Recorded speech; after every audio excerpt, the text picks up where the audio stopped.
Well, good afternoon, everyone. Good afternoon. You're here for a press conference to kind of talk about our partnership on a local, state, and federal level. As you can see, you have quite a few folks behind us. I'm going to start off with Governor DeWine, who's going to say a few things, then we'll move down the line. Thank you. Thanks. Appreciate it. Good afternoon, everyone. I want to thank Chief Drummond. I want to thank Mayor Bibb, Public Safety Director Howard, Prosecutor O'Malley. We're also going to hear today from Major Hendricks, the Ohio State Highway Patrol. Starting when I was a very young county prosecuting attorney, I learned that the best way for me to understand what was going on, particularly in the area of the crime problem, was to go out and to meet with the men and women who deal with this every single day. So we just concluded a meeting, a very good, frank discussion about exactly what is going on in Cleveland. I also had the opportunity today to go up with the Ohio State Highway Patrol in the helicopter. We were up for about 40 minutes and just watched what they do, watched what the patrol on the ground was doing and what the Cleveland PD on the ground was doing. 40 minutes up, they had a productive time. Ended up with 4 arrests and 4 guns seized just in that brief 40-minute period of time. This is, as the chief has said, is really, I think, about cooperation and working together. As I said, I came here to meet with men and women who are directly involved in dealing with this problem. I also brought with me our Safety Director, Andy Wilson, the Ohio State Department of Public Safety, Director Annette Chambers-Smith of the Ohio Department of Rehabilitation and Corrections, Director Amy Ast of the Ohio Department of Youth Services, as well as Ohio State Highway Patrol Officer Major Hendricks, who oversees field operations in this area. Each one of these departments is involved in one way or the other in the surge that we have going on here in Cleveland. The state, along with the police department, along with our other agencies, started this surge yesterday. We know that most violent crime is committed by repeat offenders. These are people who are not legally allowed to possess a firearm, yet they do anyway. All too often, innocent victims are hurt. And I listened to the chief and Prosecutor O'Malley talk a moment ago about young children who recently have been killed here in Cleveland. And frankly, it breaks your heart. Every parent has the right to be able to raise their children and to live in a neighborhood that is free of crime and free of violence. And so that really is what this is all about. It is an effort to allow these families to live and to raise their kids and to allow these communities to thrive. And no community can thrive, no community can do well when they're worried about violence, when they're worried about crime. Since the time I took office, my request to the State Highway Patrol, what I've told the State Highway Patrol to do is to work with local units of government. We have in this state over 900 law enforcement agencies. We are a local government state. We do not intend to tell the chief what to do or tell the mayor what to do, but we are here to help. And I think that is the proper role of the state of Ohio. When local law enforcement reaches out for assistance in fighting an increase in crime, one way we respond as a state is through a targeted, data-driven surge initiative. That surge initiative started here in Cleveland yesterday.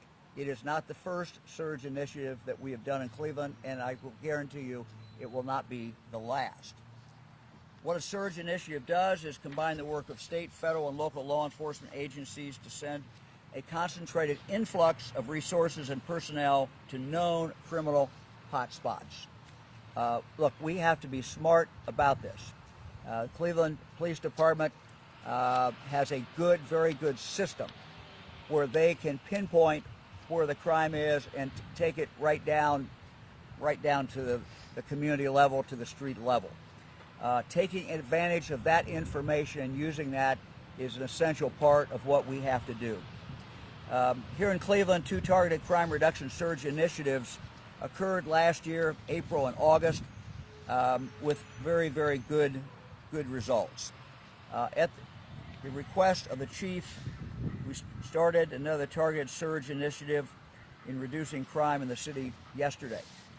We will continue that. We will do it on days that we certainly will not announce what we are doing, but we are here to stay. This new initiative started yesterday and continues today in the 4th District, where the data shows that a great deal of the crime is happening.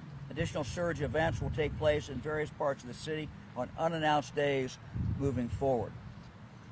During surge days, the Ohio State Highway Patrol troopers will increase traffic enforcement in and around criminal hotspots in the area. They'll work to support the Cleveland Police Department, the men and women of the police department who are out there fighting every single day. They will support them both on the street and from the air to help them identify and apprehend violent offenders and drug traffickers. Further, they will support local authorities with evidence processing and suspect interviews when that is needed. I want to put this in a little perspective. Again, we're a local government state. We have local police departments. But the state should be doing things that only the state can do.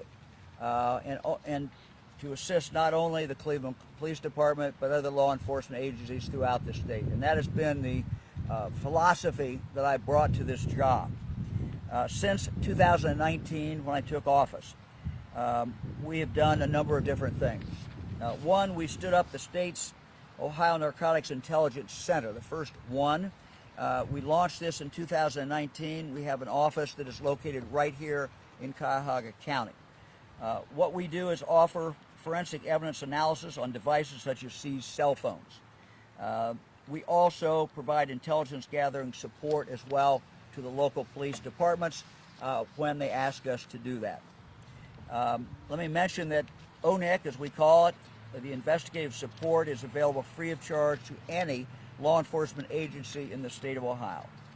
The Narcotics Intelligence Center has offices now in not only Cleveland, but also Columbus, Toledo, and Cincinnati. Let me go back to the surge events for a moment. During these surge events, our Ohio Investigative Unit will work to target liquor establishments that are known for illegal sales and that are also hotspots, that we have found are hotspots for drug trafficking as well as prostitution. The Ohio Department of Rehabilitation and Corrections, our prison system, our parole system, will make extra unannounced visits to adults and youth who've been released from incarceration and are under supervision here in Cleveland. They will also keep a close eye on these individuals. They always do that, but during this initiative, our teams are giving them, let's say, extra attention. The first day of the surge yesterday was when our team zeroed in on this 4th district. The operation went well. The data I have is incomplete. I'll tell you what I do have. Law enforcement made 57 traffic stops, 20 felony arrests, confiscated 4 illegally possessed firearms, located 4 stolen vehicles, seized heroin, cocaine, crack cocaine, and other drugs. Our team also gave treatment referrals to 9 individuals who clearly were in need of recovery support. In 4 cases yesterday, our aviation unit in the air prevented dangerous pursuits of fleeing suspects. Each time when a trooper attempted a traffic stop or when the PD attempted a traffic stop, the driver sped away. But instead of chasing them, our patrol helicopters tracked the drivers from the sky and directed troopers on the ground about where to find them and where to arrest them. quite literally. They may run, but they cannot hide.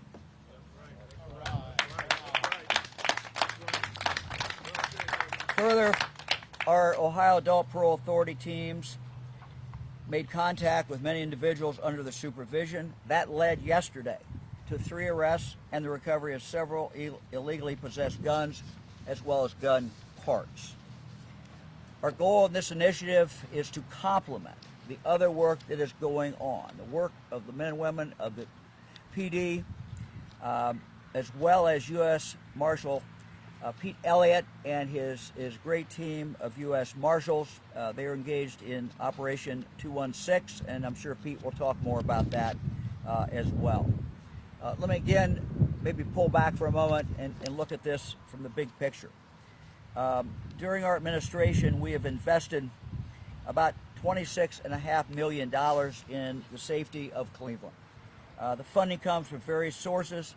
It includes the $250 million in ARPA funds we've been awarding to law enforcement agencies all over the state. We made a decision along with the state legislature to take $250 million of ARPA funds and to direct them directly to local law enforcement agencies.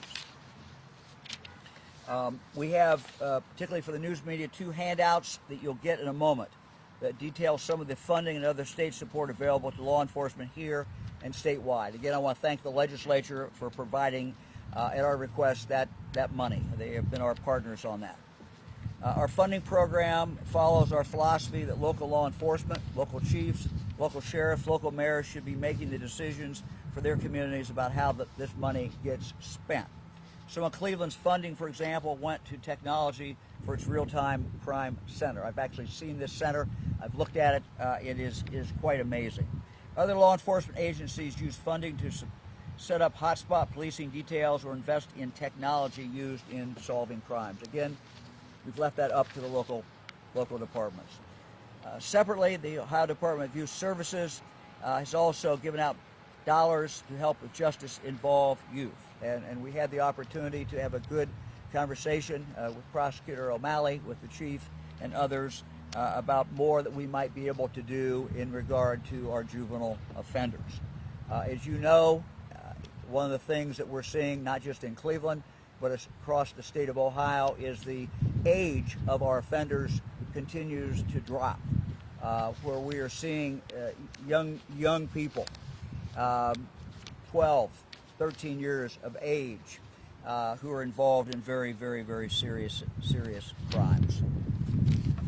I won't go through the whole list, but again, Cleveland is well represented. Cuyahoga County is well represented in the state Senate and the state legislature, and I thank them.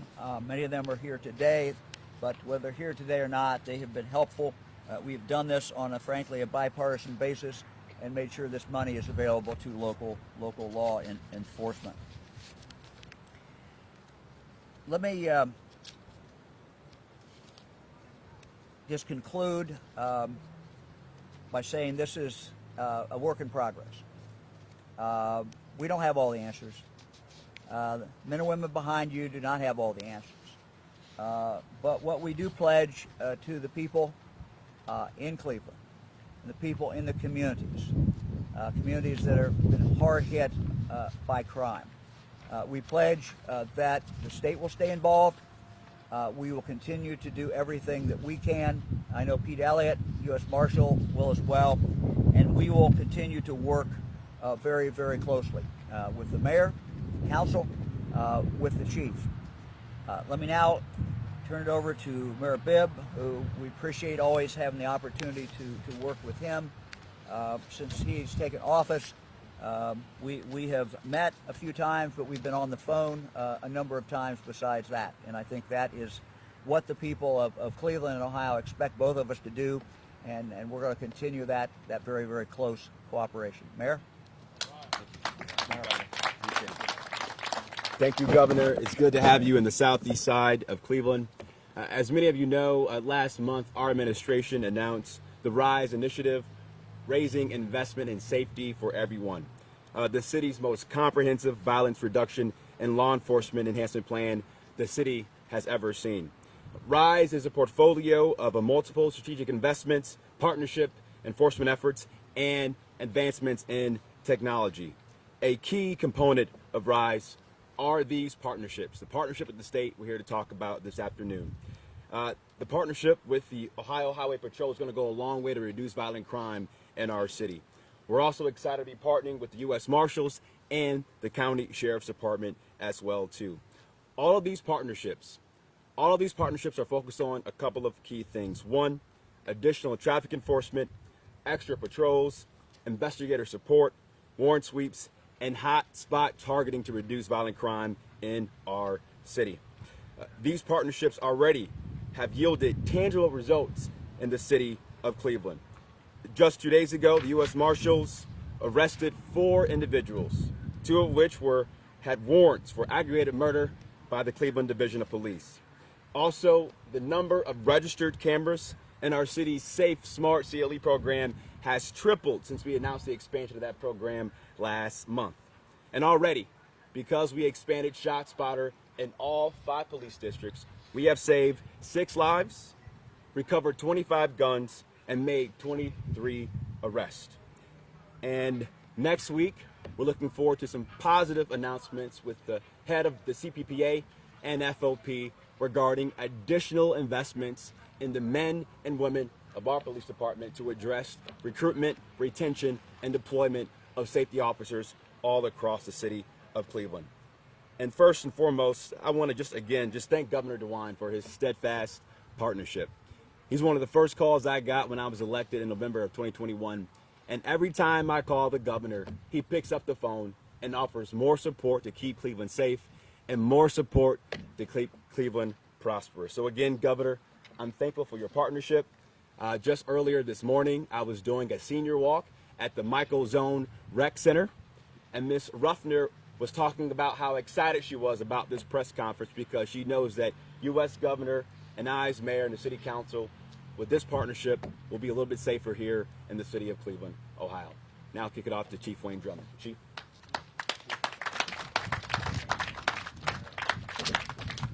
Thanks, Mayor. Appreciate everyone coming out. I just want to talk about the partnership that we have here. Again, if you just look around you, not just behind me, just around you, I just want to first and foremost thank the officers that are doing the work. It's not us. It's the individuals that's behind you, to my right, to my left, and who are currently either up in the air, in the helicopter, in the zone cars, the patrol cars, and so forth. I want to thank them first and foremost. They're doing the work that we're asking them to do, and it's a very challenging work, so I appreciate their efforts. The partnerships I just can't say enough of. And not just the State Highway Patrol, which we have a tremendous partnership with,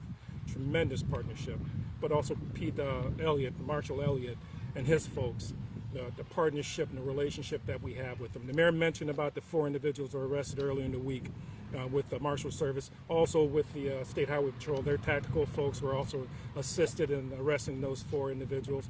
Before I came here, I was updated by our homicide unit that not only did the marshals arrested the 4 individuals earlier this week, Monday, but they also arrested 2 other individuals, or several other individuals, for homicides that occurred earlier this summer. So we're really, really active in looking for those individuals that's wanted for homicide, and also those who are drivers of violent crimes in our respective neighborhoods. We have the Ohio Investigative Unit, tremendous partnership with them. Of course, the State Highway Patrol, again, I can't stress enough, they come in whatever we call. Whenever we call, they've never said no. They bring up all their units, the aviation unit and so forth, and I just can't thank them enough. Their activity is tremendous. Working hand in hand with our officers, they've made several arrests. I won't repeat some of the stats that the governor gave you. That's the stats that they had working with our officers, coupled with the stats that our officers had relative to felony arrests. And by the way, some of those felony arrests that were mentioned before were for stolen vehicles, primarily the Hyundais and Kias. And here's a little tidbit. My mother lives right in the 3rd District. We're in the 4th District. My mother lives in the 3rd District, right off of 95th there, not very far from here. But she called me and she said, Wayne, I heard some helicopter and so forth. And she said, not only that, I saw a couple officers run through the backyard. And I said, Mom, don't worry about it. That's the State Highway Patrol. They're probably my officers as well as the State Highway Patrol. And she said she believed that they caught a couple of people. She saw a couple more officers in her backyard going through garbage cans and so forth, believing that potentially whoever they were chasing actually dropped either weapons or evidence, drugs, and so forth. So just to let you know, it affects folks. That's my mother, who's 80-something years old, who's calling me and talking about the enhancement that we have relative to our enforcement and our partnerships and so forth. Again, I can't stress enough the partnership, the collaborations of so many different agencies. Again, locally, statewide with our state patrol, locally with the sheriff department, Sheriff Patel, with their partnership. We're starting a patrol downtown with the sheriff department that's going to concentrate in the downtown area. That's going to be tremendous. You'll see a huge difference with that. And again, the key thing I keep mentioning here is partnership, collaboration. For us, it's a force multiplier. And we can't do it alone, no question about it. We need everyone's help. We need the general public's help. When they see something, say something. When you see something, say something. And we had a shooting not too long ago, and I'm sorry to say it was at a church. Not till about 2 Sundays ago. We had a shooting at a church where an individual came in. There was a confrontation. He ultimately was shot multiple times, I believe 3 times. What was troubling to me was that we did not receive a 911 call. Our call came from the shot spotter. That's where it came from. Based on that, our officers responded, found the victim, again, shot multiple times, and administered first aid until EMS got there to take him. So I believe there's a potential that our officers saved that individual's life. You heard the mayor talk about 6 instances so far where ShotSpotter was able to notify our officers responded and found victims, and we believe saved their lives. So that's the technology that we're using. So we need people to get involved. If they see something, say something, and give us a call, and let's come down here and take care of business.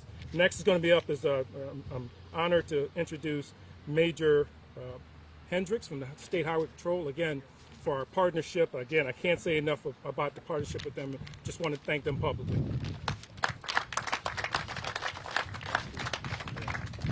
Great afternoon.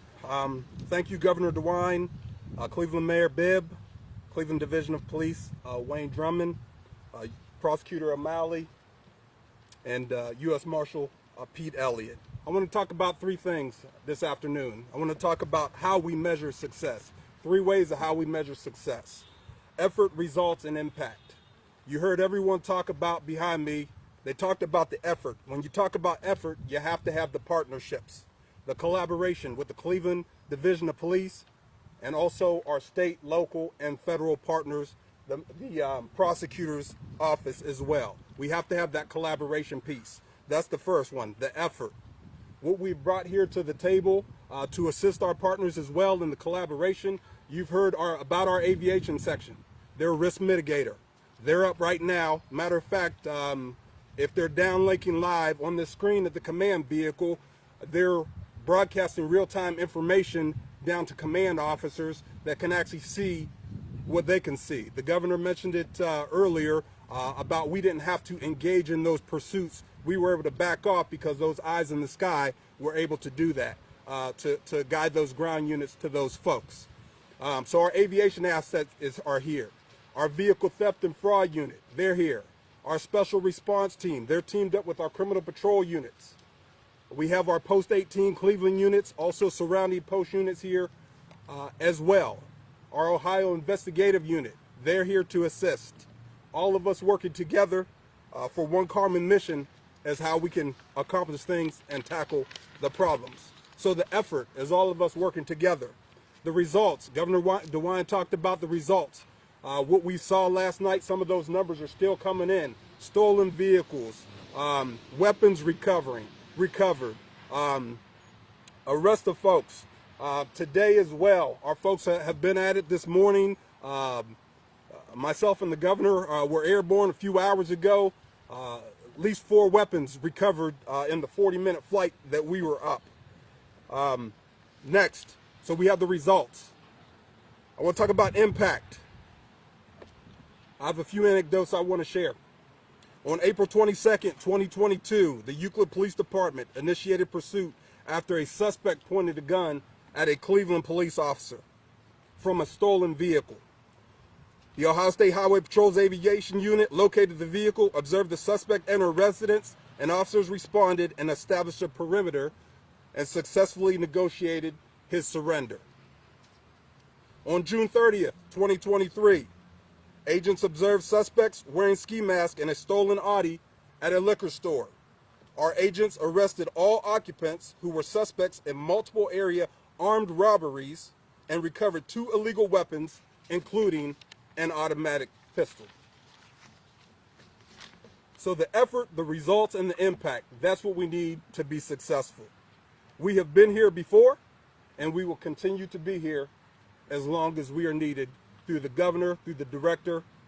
We are here to make an impact and here to make a difference. Next, if I can introduce U.S. Marshal Pete Elliott.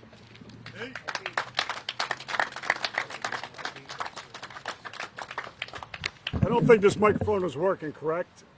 Is it working? It's working. All right. I thought it was not, but thank you for having me here today. You know, it's a great day when you're here with the greatest quarterback in Cleveland Browns history. And I'm not talking about Marty Sweeney, by the way.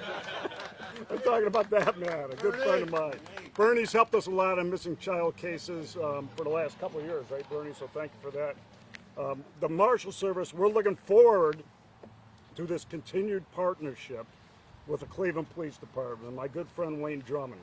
A partnership that we have had for many years, and also a partnership, we're looking forward to the partnership we have with the state troopers, deputy sheriffs, prosecutors, adult parole officers, and all members of the Northern Ohio Violent Fugitive Task Force. In this Operation 216, we will be focusing our efforts collectively to reduce violent crime, and for this operation, we will be tripling our resources. So I want to say that again, we're tripling our resources here in Northern Ohio. And we're additionally expanding by deputizing more Cleveland police officers and more deputy sheriffs to assist our Northern Ohio Violent Fugitive Task Force in its fugitive mission. We'll be focusing together on the most violent warrants here in the city for homicide, carjackings, aggravated assaults, and so on. We started this operation for us Monday, and since then, 2 days ago, good music, right? I love. 2 days ago, we arrested 3 for murder, others for violent crimes, seized 7 firearms, including automatic weapons. The violence needs to stop in our city. We are not going away, and now we are going to be stronger and stronger than ever. Listen to this statistic, there are presently 220 incarcerated for murder in the Cuyahoga County Jail, according to our county administrator, and obviously more since Monday. 220 plus individuals incarcerated for murder alone. That is more than some graduating classes of high schools around our state. And I promise you, those numbers will do nothing but continue. The senseless violence needs to stop. And all of the leaders, every one of the leaders behind me here, standing here today collectively, are going to do everything in their power to make sure it stops. Our strength has always been in our partnerships together. Thank you. Introduce my good friend, our great prosecutor. He's been a tremendous prosecutor, a tremendous partner of ours in the Marshal Service, Mr. Michael Melling.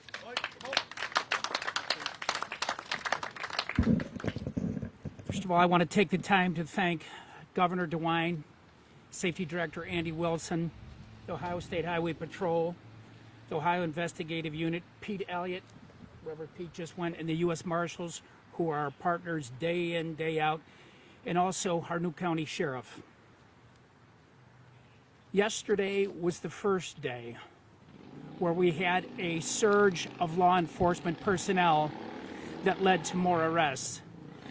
But make no mistake, our city and our county has to be able to protect itself. We can't rely on state assistance. It's great when we get it, but we can't rely on state assistance. The violence continues. Even with a surge yesterday, we had a 14-year-old murdered, a 19-year-old murdered. We had a shooting on public square. It has to take everyone in this community, every elected official, every assistance we can get from the state is greatly appreciated, but we have to be able to control this situation on our own. The situation with the Hyundais and Kias has gotten so far out of hand, it has exacerbated a horrible problem already. I urge Attorney General David Yost to file a class action to help Ohio with this problem. Since I became county prosecutor, we've had over 1,350 murders in our county. 83% of those individuals who have been murdered are African American. It's a horrible, embarrassing statistic. The only people who can stop that are the people within our own community. I'm urging all citizens to get involved, work with local law enforcement, and help us put an end to this madness, so we don't have another 14-year-old killed tomorrow. It has to end, but it can only end when we're all working together, in particular the people of our county. Thank you.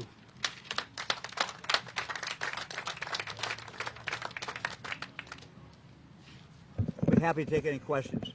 Governor, let me ask Suarez from 3 News. Were you invited here, or were you keeping an eye on the situation here in Cleveland and decided to come on your own? No. Legally, we can only come here if we're invited. We can go nowhere unless we're invited, and we were invited. And you know, look. This is there's two things we're talking about. I want to kind of be clear. One is the surge that started yesterday, and we will be doing this, and we're not going to, as we work with the PD, Cleveland PD, we're not going to obviously say when we're going to do it or where we're going to do it, but we will do that, and that will include air support as well. But the other help that we can give and are giving and have been giving is to have a big presence in the community of the Highway Patrol. Highway Patrol obviously is out on the interstates. They're on all the roads, the interstate highways that are leading into Cleveland, leading out of Cleveland, but also, you know, having them involved, again, working with the local police department, with the Cleveland Police Department, I think is very, very important. So that's something that's been going on. The commitment we make is we will continue that. We're going to push that as much as we can, and the other thing we'll do is we'll do the surges. But all of this has to be in very close cooperation with the police department, with the chief, with the mayor, and we have that kind of very, very good cooperation. What is Bernie Kosar's role? He's here. He's the only non-cop person, really. Bernie always makes us feel better, you know. Bernie's our hero. So. Governor DeWine, you said you had surges before, you'll have them again. Surges before, surges again. What's to say you can't kind of have this level of collaboration? You know, I'm not picking it up. Can you shout at me a little bit more? I apologize, but I know that you said you've had surges before, you'll have them yeah. again. What's to say you can't kind of have this level of collaboration as standard procedure throughout the calendar year? It feels like sometimes playing a whack-a-mole during times of desperation. Look, this is a high priority for us. We understand what is going on in Cleveland. We understand the tragedies. We understand the families whose hearts have been broken because they lost a loved one, they lost a child. Look, we get that. And so my order, not just to the Highway Patrol, to our parole authority, which is under the governor, as well as our DYS, Department of Youth Services, other parts of the Highway Patrol. You know, we have told them of the importance of this, and so we will stay on this. What we can't promise you is that every day we're going to have a helicopter up. You know, we're going to try to expand some of those things, and so that we can, you know, have more of them. But we are involved in other communities as well. But we get it. I get it. I understand what is going on in Cleveland, and I understand that we can play a role. As the prosecutor said, state can't solve all the problems. We don't pretend that we can, but we can help, and we intend to help, and we intend to stay involved, and we're not leaving. I just want to add to that. Since last year, the governor's entire administration have been very supportive of our efforts at City Hall and public safety on a number of different fronts. One, additional investments to expand and improve our real-time crime center. Additional investments regarding retention bonuses to help us attract and retain officers inside the Cleveland Division of Police. And so that partnership is ongoing. It will be ongoing, but now it's deepened given the heightened levels of violent crime we've seen in Cleveland over the last several months. Governor DeWine or Chief Drummond, what will trigger a surge day? Do you think this will be like a weekly occurrence? I would like to say yes. I'd like to have the state troopers here every day, every week.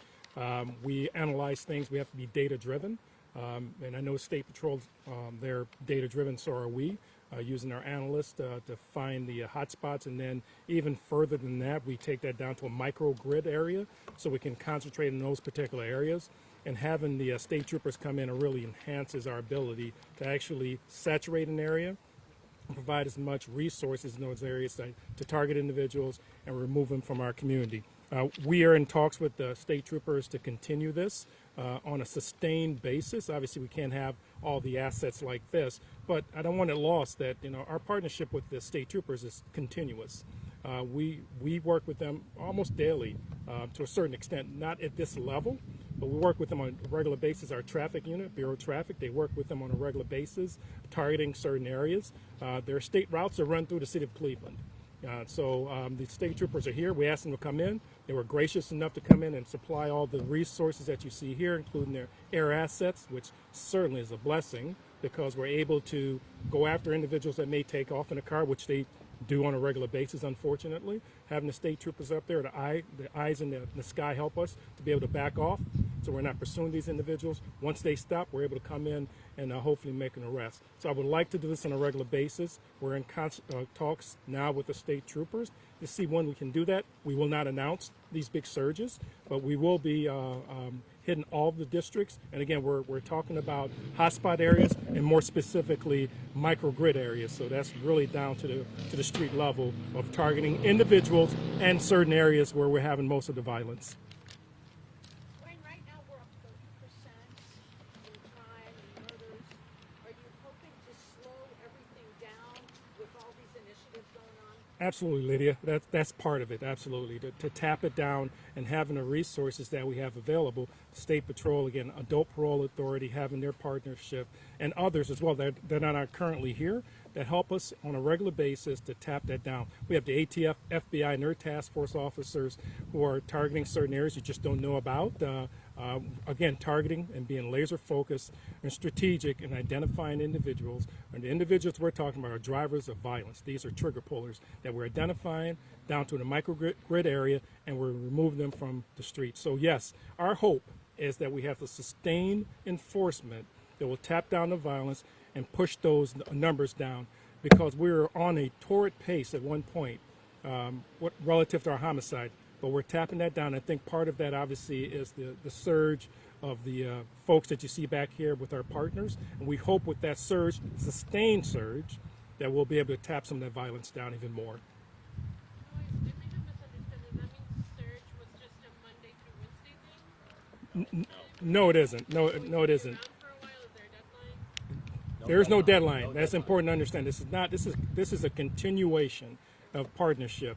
It just happened that it's today and yesterday. And again, we're not going to announce the other surge dates or areas, but this is a continuation. And the key word again is sustained. We had a meeting several weeks ago where we had pretty much all our partners there, and I asked them, one of my big asks was, can we have sustained enforcement? They all said, without hesitation, absolutely, Chief. And this is what this is about. This is, again, through the Mayor's Rise initiative, is to make sure we have our partners, and you see them here, coming together and collaboratively targeting these individuals, targeting certain areas, and these are our hotspot areas. This is data-driven. That's key. This is not just throwing a blanket out and hoping to catch folks. No, this is very surgical in what we're doing and identifying areas, identifying the individuals that are trigger pullers, and pulling them out of our communities and pulling them out of communities for a very long time. Governor DeWine mentioned how a lot of these criminals are getting younger and younger. How is this initiative going to help target that issue as well? I think we talked about this yesterday. Yesterday, the county executive and myself and other key stakeholders in the community announced a sprint task force to address youth mental health. And the data shows you that over 2/3 of juveniles that have been involved in violent crime have at least one diagnosed mental health disability. Think about that for a second. 2/3 of all juveniles that have been involved in violent crime have at least one mental health diagnosis. And so that task force, along with our investments in out-of-school time programming for youth, are all about addressing the root causes of violent crime in our city. But today is about aggressive, tactical law enforcement to make sure folks know that if you commit crime in our city, we're going to hold you accountable. That's right. Yep. A lot of those youth are also known to be victims of Yes. crime. So how do you address this differently when they're getting younger and they have also been victims and perpetrators or Well, alleged perpetrators? as we talked about in the task force meeting yesterday, we need to make sure that those victims, but also the perpetrators, are getting the right behavioral health supports that they need as well. That's why we wanted to make sure for the first time in our city's history, we have trauma-informed social workers in all 22 of our rec centers across the city of Cleveland. And so it's going to take that kind of approach to address both the victims and those that have been involved in violent crime as well, too. Yep. Just to add something, when I took office in our first budget, we put money in to every school in the state in regard to mental health. It has been a big priority of our administration, not just young people, but adults as well. But look, we have a ways to go. Go back 60 years ago, John Kennedy signed the Community Mental Health Act. There was a promise made. We as a people have never really lived up to that promise.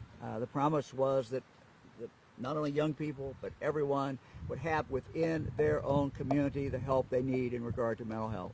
So we're making progress. We're moving forward. We're putting more resources than have ever been put forward in regard to that, not just to the schools, but into the communities. But we still certainly have a ways to go. And I think, as the mayor said, a surge and the effort we're making in regard to law enforcement is one thing. It's very, very, very important. But we also have to do the other things as well. We have to make sure that young people can read. We have to make sure that children who are born have a good birth weight. That we reach out to moms who are struggling. I mean, all of these things we have to do. And the fact that we're all standing here and talking about law enforcement and talking about arresting people today does not mean we can't do these other things too. And does not mean we will not do those other things. So we have to look at this from a holistic point of view. But it is intolerable, and we cannot, no society can stand and allow violent individuals, no matter what their age, to stay out into the community. So again, targeting those violent repeat offenders is what we absolutely have to do, and we have to remove them from the community. That is the only way these communities are going to be safe. Anybody else? Thanks, All right, thanks, everybody. Thanks, Governor. Appreciate it. Thank you. Bernie.